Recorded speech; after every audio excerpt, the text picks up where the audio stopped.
Hi everyone, thank you for waiting. My name's Bryn Durgan and I'm the Director of Programming here at Bookstore One. And a lot of you have been with us before in the loft, so you already know we do a lot of programming. So we have author talks like what you'll see here tonight. We have Spanish literary salons, we've had live radio theater, tons of book clubs, workshops, all sorts of things. And we wouldn't be able to offer this programming if it weren't for customers like you guys. So thank you for being here with us tonight. So this evening we get to celebrate someone who has been chronicling Sarasota's story for more than half a century. And I know, and he quite literally wrote the book on this place. So here's how the next hour will go. I'll be in conversation with our author of the hour, and then we'll open it up to audience questions, and then we'll segue into a book signing. So if you haven't gotten your copy yet, there's a bunch right downstairs at the register. There's always a bunch of my books, wherever there are books. They're everywhere, yeah. Okay, so let's get to it. I will now introduce you. A Sarasota resident since 1950, he is a beloved local historian and the author of 20 books chronicling the people, places, and stories that shaped our Gulf Coast home. His writing has appeared in the Sarasota Herald Tribune, Style Magazine, Sarasota Magazine, SRQ, The Downtowner, and the Jewish News of Sarasota Manatee. A passionate storyteller, he lectures widely on Sarasota history and continues his weekly column for the Herald Tribune. Over the years, his work has earned major recognition. The Florida Trust for Historic Preservation's Lifetime Achievement Award, the Historical Society's first ever Hero of History, and the Sarasota Visitors Bureau's 2021 title of Voice of Sarasota. In 2022, he was inducted into the Sarasota High School Hall of Fame. His latest book, and the book you have to get today, is called The People and Places That Made a Paradise, and it is a fascinating look at the figures and moments that turned a quiet coastal town into the Sarasota we know today. So please welcome the legendary Jeff LaHurd. Thank you. Not so legendary. There were supposed to be 60 people here, but a lot of people didn't show up. And it kind of reminds me of the first book signing, 6 people said they were going to be there and only 3 showed up. My mother, my father, and my sister. So anyway, before we get into talking about Sarasota and the book, in doing the research, I've come across these really neat, what I thought were neat comments by the people who were living here then. So I just brought a couple of them to read to you, and then we can answer questions or do whatever you want. The first one I'll read is Dan McKinley, and he came over with the Scott Colony in 1886. And they knew from the rail of the ship that they had been screwed. They were promised a little Scotland, but all they got was wilderness. So this is Dan McKinley. He's surveying the situation. There's a prairie fire going on, and he says, "I'm going to light my pipe, for I feel very sad." I thought it was cute. Now this is a lady whose husband bought Bird Key for her to build the Wooster Mansion on. She was a beautiful woman. I read a lot about her. She just had a heart of gold, very charitable. And this kind of sums up the beauty of what was then nothing but a virginal paradise. The shore was laden with shells so beautiful I could not pick them, dear, at first. I felt that my heart would burst on that shell-bestrewn shore, with thousands of palms soaring toward the clouds. This is what I want for my old age. Oh, words cannot paint the scene. Imagination cannot conceive of such grandeur. So she wrote that to her husband, and he bought what was Bird Island, and dredged and filled it and built the Wooster Mansion on it, where today's Bird Key Yacht Club is. Now, one of the things that I noticed when I was doing research is the way that they had obituaries. You know, they were not the cut and dry things that we have today. You know, they were very personal, very subjective. And so this is one of them that I thought was beautiful. Although death was present, the calm serenity of his face robbed death of its terrors, and he seemed to be at rest in peaceful sleep. That's sweet. And then the other one of my favorites, he has been drunk for a week and dies in that condition.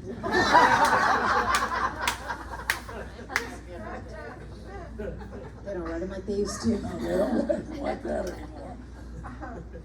Now, Sarasota really got started during the boom of the Roaring '20s, and it started with the building of the Miramar Hotel and apartments. And the apartments opened in 1923, and the hotel opened in 1924, because up to that point, Sarasota had all the beauty, the beaches, the bay, you know, the Gulf of whatever they're calling it these days. And so it had everything, but it lacked accommodation for wealthy snowbirds, which is what they were trying to attract. So A.B. Edwards, who was the city's first mayor, said that it would have taken 100 years for the average city to acquire what it did in Sarasota during the boom time period. It was phenomenal everywhere you looked. One attorney, you may know Bob, Lamar Dozier, said it was electric with excitement. And this is another real estate man, Roger Flory, who was a Chicago attorney. And he came in 1925, he came down. He said he made $10,000 in one weekend and went back to close his office and moved to Sarasota permanently as a real estate man. And he was also a civic leader and political leader. But he says, when the boom was at its peak, there were stacks of checks by every cash register, smiles on every face, money in every pocket, and people bought everything they could to find to buy. So it was really booming for a while. When it ended, the way Edwards put it was, the sponge had been squeezed dry, and all of a sudden, all the real estate people that were sleeping on park benches, sleeping in their cars, sleeping at the railroad depot to try to grab you by your arm and sell you a binder on a piece of property left. Now, spring training came to Sarasota in 1924 with the New York Giants.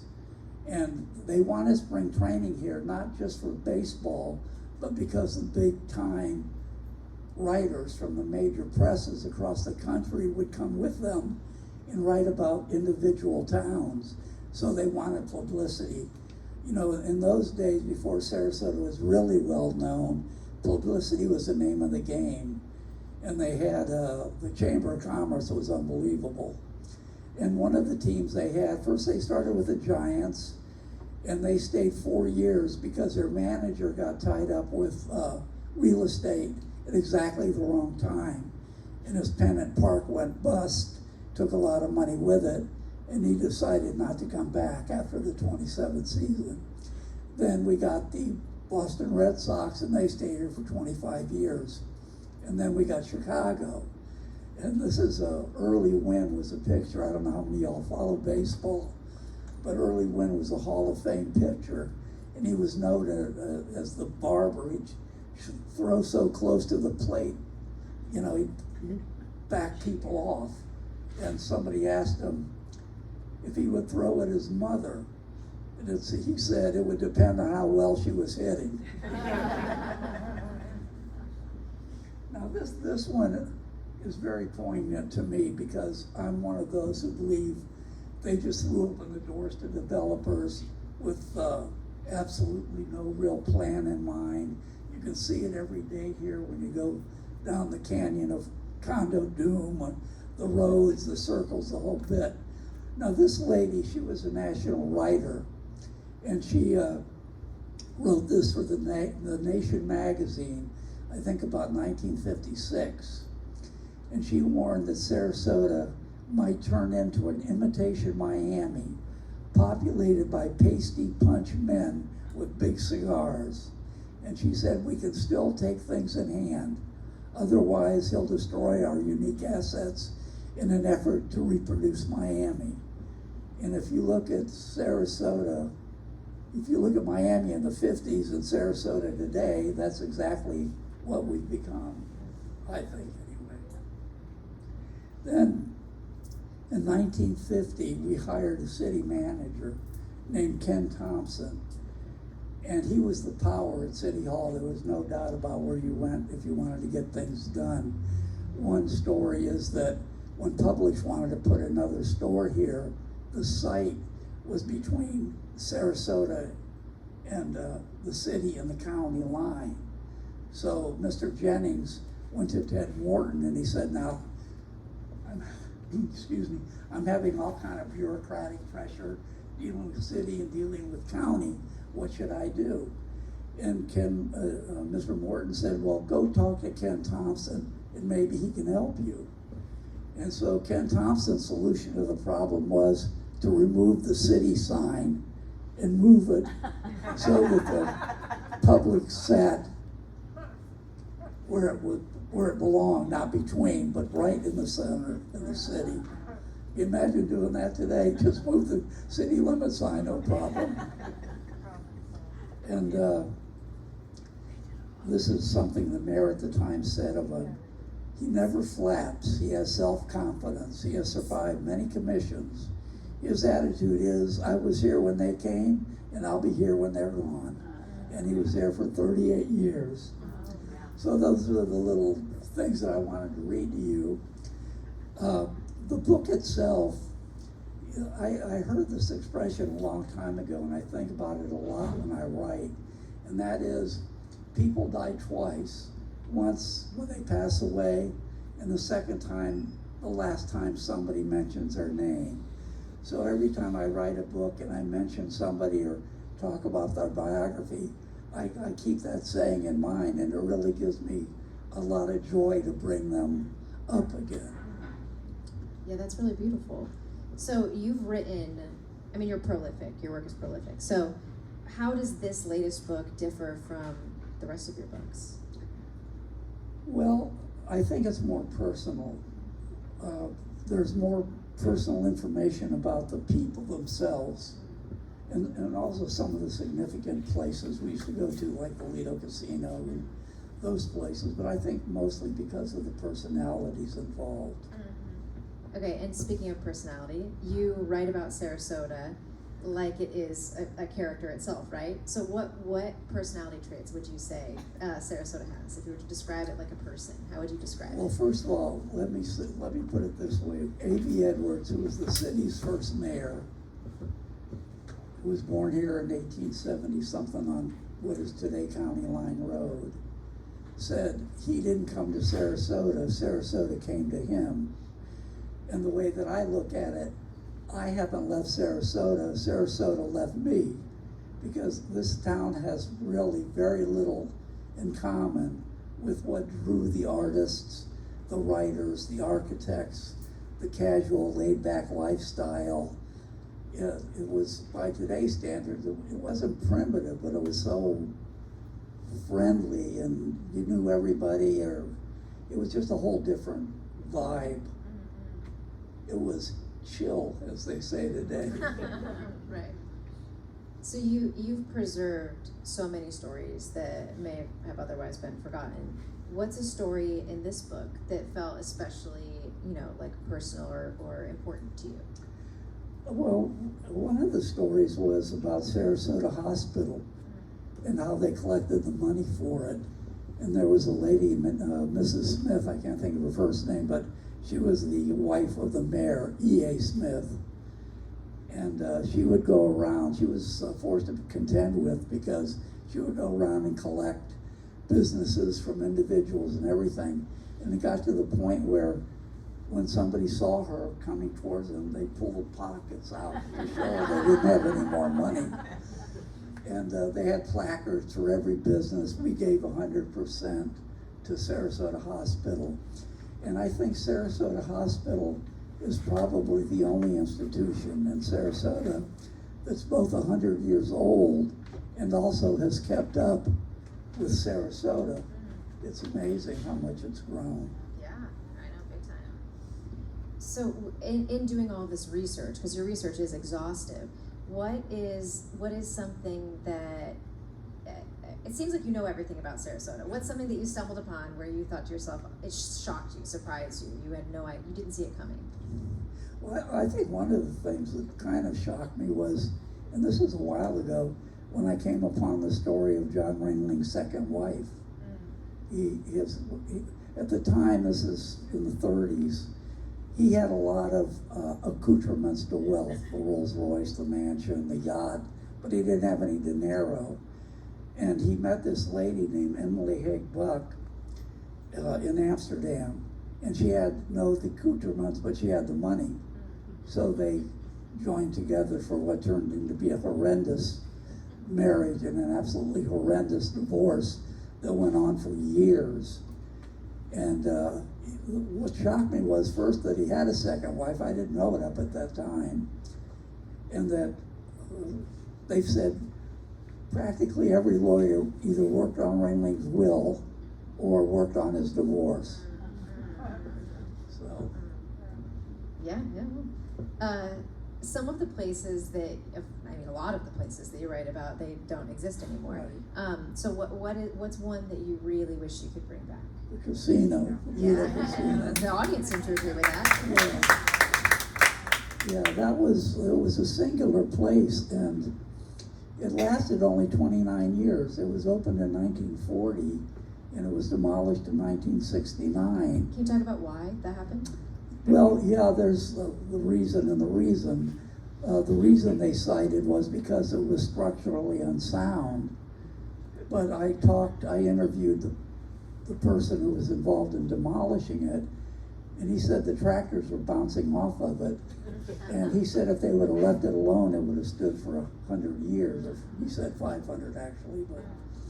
But the reason I think is because the engineer that went in to call it structurally unsound was the father of the architect who got the job to do its replacement. And so I think the real reason was the city was tired of dealing with it. You know, there was always something going on. The city was short of funds. They weren't proactive. They always waited till something was broken before they'd fix it. And then they moved the liquor license to the Bobby Jones. So people didn't use it as they used to, but you can only imagine what it would draw if it was out there today. Yeah, absolutely. So I also wonder, I think about food critics and how, they go, or not even, food inspectors, I should say, where Right. they go in, they go into the kitchen, they see how things are made, and it can kind of, you see the behind the scenes of your favorite restaurant, it might not be your favorite anymore. Right. So I wonder what your experience, how writing about Sarasota for so long and getting so deep into it, how it has changed your relationship with the city. Am I being taped? Cut that. Well, to be honest with you, even when I was a kid, I would walk downtown all the time. And they had a place called the Tackle Box on Main Street, and they had guns, which I loved, and fishing equipment and everything. And then further down Lower Main Street, they had the City Pier, where by Marina Jack, and I used to go fishing down there. And it was a long walk, but I walked everywhere in those days. And today I don't even like to come downtown. It's changed so much and so unnecessarily in a lot of cases. I think you have to have progress and you have to have development, but I think they did a terrible job of planning it. Any place there's green, next week there's going to be a condo. It's phenomenal. Yeah. And how do you decide? I'm thinking about too, how does anyone, right, decide what to preserve versus paving over something for the sake of progress? And then also, I think that gets into what story, how you choose the stories that you choose to tell. How do you decide what feels important? Well, that's interesting. When I read literally almost all of the Sarasota Herald from 1925 forward, and so you'll see something or you remember something from my youth. Right. So that's how I decide. And then you'll see a person that maybe you didn't know before. But, you know, there was a book out called The Story of Sarasota by Carl Grismer. And in the back of that, they had biographies. And so you paid a certain amount of money, and then you got your picture and your biography in the back of this book. Well, those are the only people that most people who even read the book know about. But there were so many others that did just as much, if not more, but they just weren't in that book. Yeah, I mean, do you think that, I already know the answer to this question, I feel like, but do you think that locals do a good enough job of knowing the history of Sarasota and, you know, really paying attention to that or honoring it? And what do you think people could do better? Well, regarding knowing it, that's why I do my books and my column, and I do get a lot of positive feedback from the column, especially because they're cheaper than the book, I guess. But anyway, what could they do about it? You know, there's a statue by Jack Cartledge at City Hall. Shows about 4 or 5 people huddled together. Do you know what the title of it is? Nobody's listening. Nobody's listening. And that says a lot. Because have you ever seen a group of people go there and demand that they tear down an iconic building? Yeah, right. You never do. And so I put the blame on seceding city and county commissioners. It's their responsibility. You know, what makes a place unique? I mean, you could be sitting in St. Petersburg right now, or Tampa, or any place.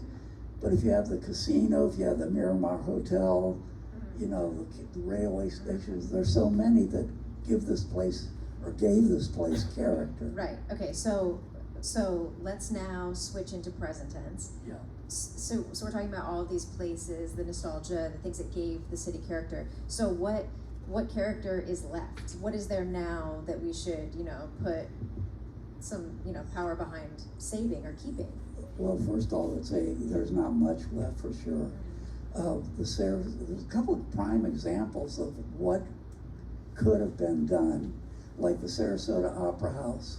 That was within a couple of days of being demolished, as it was the Florida Theater, the Edwards Theater, REI Electronics.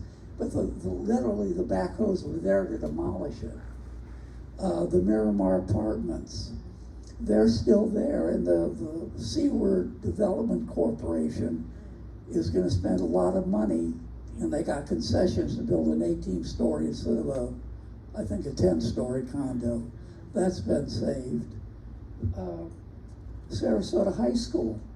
I used to have Save Sarasota High School on a bumper sticker. That was ready to go down, and that's been put for reuse. You know, all these places were built at the same time. They were built by mostly the same people. They were using the same material, but some of them all of a sudden they're not, you know, they're ready to go down. Right. That's just BS. Is this something that, you know, when you started this career, that you could have predicted, like this sort of pace of development in Sarasota? No. I think, and I may be mistaken, Bob may know better than me, but I think when they opened up the Ritz-Carlton Hotel and demolished the John Ringling Towers, they used to be the El Vernona, John Ringling Hotel, then John Ringling Towers. That I think really accelerated the pace. Yeah, there's several turning points. Another turning point for modern Sarasota would be Bird Key. Oh yeah. You know, that was a transitional, bandways were performing. They're even talking about tearing that down now. Right. So what do you, it must be pretty hard then to, I wonder what you imagine Sarasota could look like even just 15 years from now, right? But I was going to say 50, but that seems like, we can 5 only years. imagine. It's already there. That's the thing. It's already that. So you think not much more can really change at this point? Oh, somebody could end up tearing down the Crest building. I don't know. Right. You know, I don't know what's in the works for that. That could go. So yeah, there's still a lot of things that could go, but we like to go to Boca Grande. You know, we save up the $6 to get over the bridge. And there's a place, you know, it's full of wealthy people, you know, the reeks of wealth, you know. But they've kept their character, and deliberately so. You try to tell them you want to build a high rise there, and they'll laugh you out of town. Yeah, yeah. So what can you do now? Like when you've kind of gone past the point of no return, what now? Like can we build? Do you think we can build? There are new spaces being built that someday we'll look back on and want to preserve those spaces. Do you know what I mean? Yeah, I do know what you mean. I may be wrong, but most of the places don't have any real character. I mean, you could see any of these condos anywhere in Florida. Yeah. So if they're building something with character, I don't know what it is. It doesn't mean it's not happening. Yeah. But yeah, much more care should have been taken. You know, there should have been a boundary. You can do this, you can't do that. They're building all the way out to the sidewalk. You step off the curb, you could get run over in a heartbeat. Yeah, that's true. Yeah. Yeah. So. Okay, so what is? I mean, you write about local history primarily for a local audience. Right. What's the hardest part about that, and also maybe the most fun? But I imagine there must have been a time where someone approaches you and says, "Wait a second, I remember." Oh yeah. Yeah, and kind of challenges your take, and maybe has a different story. Wait a minute. Challenge my take? I know. If you could believe it. What the hell are you talking about? Impossible. No, you know, it's funny. Some people read books because of what's in them, and they take away what they want. And some people read books to find a mistake. Yeah. They know one little thing about one little thing. And if you don't get it, and God knows I've made mistakes. Of course.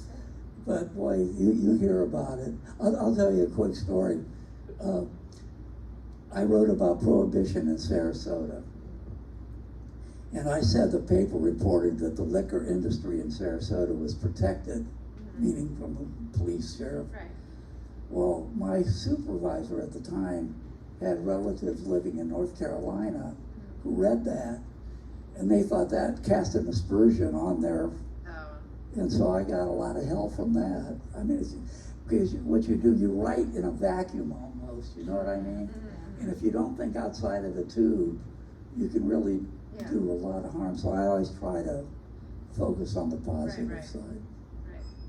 Okay, and after so many years of looking backward, what has that taught you about the present? Like, I imagine you have some sort of wisdom about, you know, what we're living right now. Silly. From looking back like that, you know, history. Well, from looking back on history, the wisdom that I would have is we're in deep trouble. Yeah. I mean, I'm speaking on a national scale, and I don't want to get into too much politics, but that's what I would see. Looking back locally, I just see a lot of things that were demolished that were iconic symbols of Sarasota that should have remained. Yeah. So what is next for you?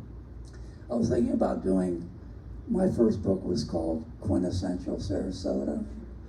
It went into a lot of reprints. You know, I only printed 4 at a time, so I could say it's in the 3rd reprint or whatever. But, anyway, I've been thinking about maybe doing Quintessential Bradenton. Maybe, no, I'm just kidding. No. And some of the books, and I mentioned this the other day, I did a brief talk at an occasion called 10 by 10. And I didn't really write that many books. What I did, I found out it was easier if you changed the cover and the title. So like, I did Sarasota Then and Now, and I just reversed it to Sarasota Now and Then. So it's easy. Clever. It's very... So I have more questions, but I want to make sure that everyone gets a chance to ask their questions. So yeah, raise your hand if you've got something. Go ahead. I would say one, just a comment, is that the demolition of American character is a national thing. We don't really revere I agree. history architecturally. And second, my mom and dad came here in 1980, and my mom, I remember, I think in the 90s or early thousands, used to call me and say, "Oh no, I just watched the news. I said, what's the matter?" And she said, "We just got voted best beach again." And that was like a kind of turning point, because that was the goal, and they wanted to get people here. Yeah, I remember when they built the first condo on Siesta Key. Right. It was right at that bend, as I remember it, and there were people were writing graffiti on it. No, we don't want this, you know. Yeah. But like I said, nobody's listening. Yeah. And it's interesting because when Ken Thompson was city manager, he had Jack West designed the new city hall on First Street. And Ken Thompson's input was he wanted the city commissioners to look up at the people because the people were their boss, not the other way. Which I thought was really interesting. Yeah, go ahead. Jeff, I heard that when the Red Sox were here, they built a hotel for their players, and that is the Terrace building now. No. These rumors are fun. I Like, know. That's not true. The Terrace was built by by Charles Ringling, and opened up in 1926.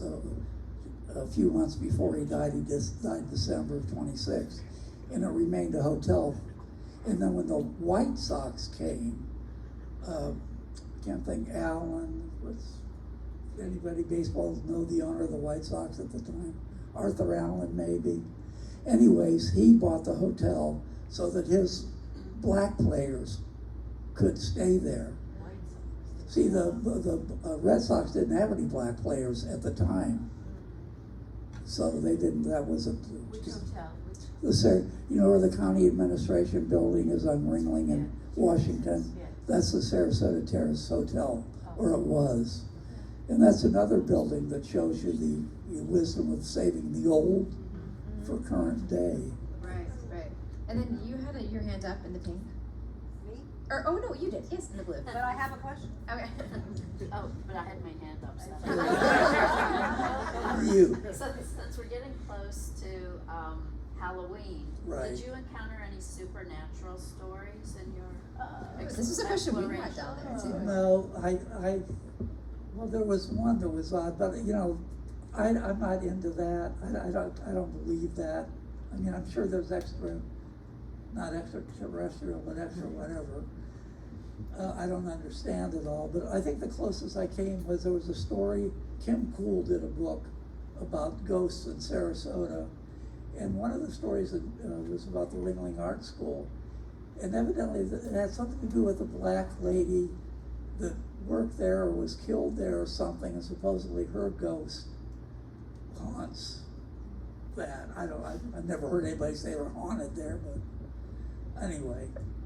Wait 1 second. You were next. I have two questions. First of all, do you know of what is going on with the Mabel Ringling fountain? I do not. It was repaired Right. and the water was flowing probably about 4 years ago with the lights, and then there was nothing. Yeah, a friend of mine was involved in saving that and getting the money to do that.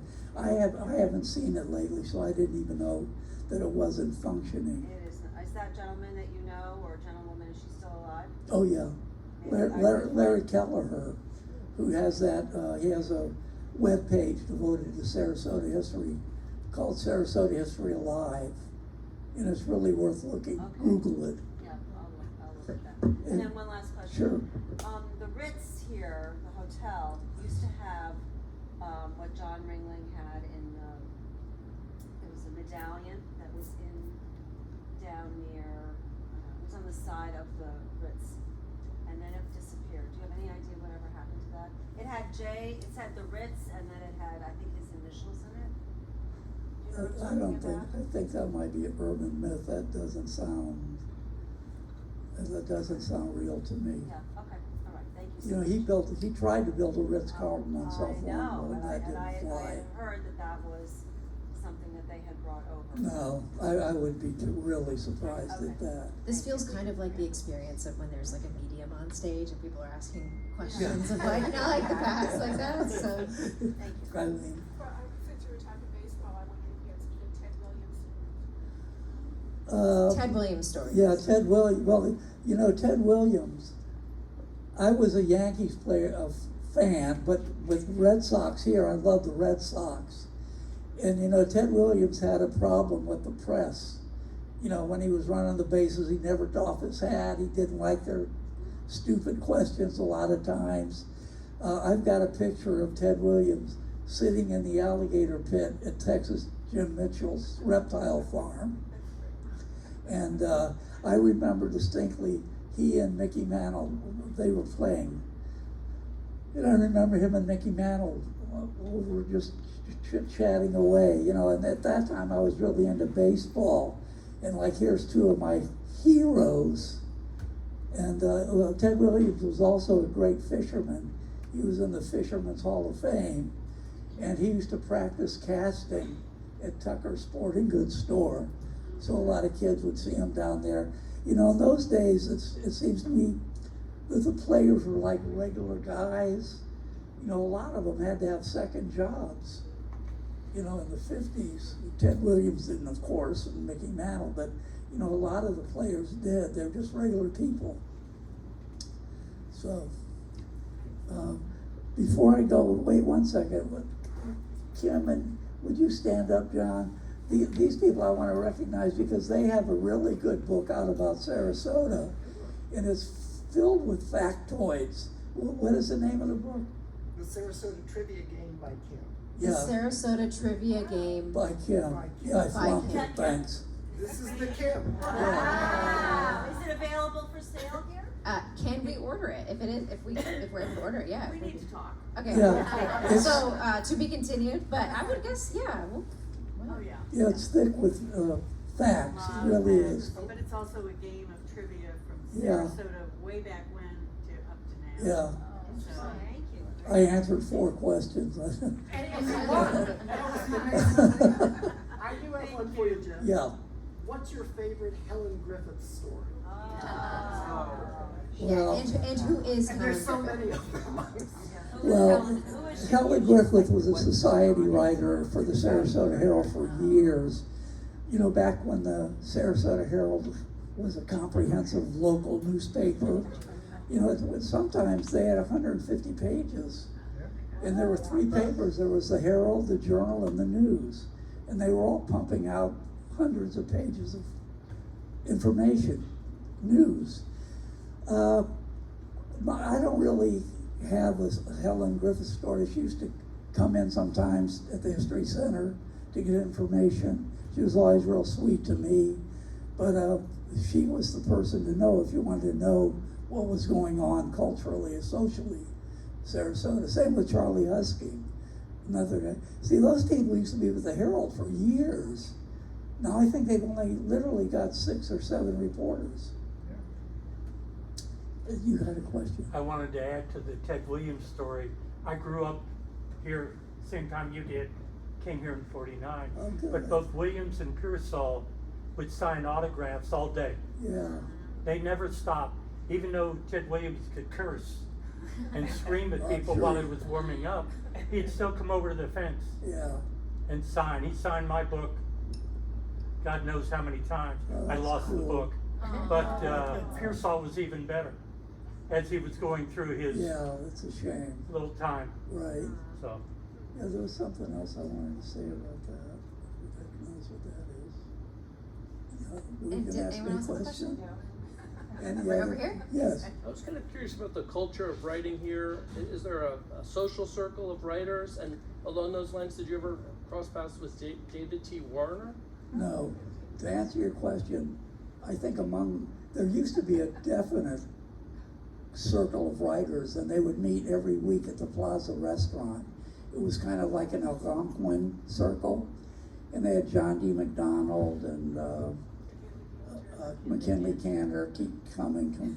Yeah, we do a trolley, there's a trolley tour that goes over those writers and actually stops here about historic Sarasota writers. So these were guys who were internationally known, and that I'm sure there's still such a circle, but I don't belong to one myself. I just kind of keep in my own little bubble and whatever. Of course, they wouldn't have me anyway, so that's another reason to stay in the bubble. Filled with stories. I have a question.